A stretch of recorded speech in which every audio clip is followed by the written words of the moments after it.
हे जग कोण चालवते? जीवनाचं उद्दिष्ट काय आहे? देव खरंच आहे का? असे प्रश्न पडलेल्या नरेंद्रचे स्वामी विवेकानंद कसे झाले? भारत माहीत करून घ्यायचा असेल तर स्वामी विवेकानंद वाचा.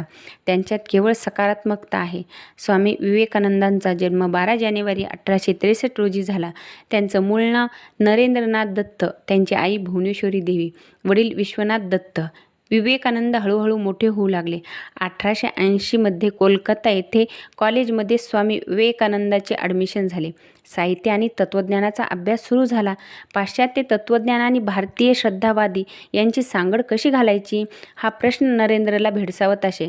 या दरम्यान स्वामीजींना अनेक प्रश्न पडू लागले, जसे की हे जग कोण चालवते? जीवनाचे उद्दिष्ट काय आहे? परमेश्वर कसा दिसतो? या परमेश्वराला कोणी पाहिले का?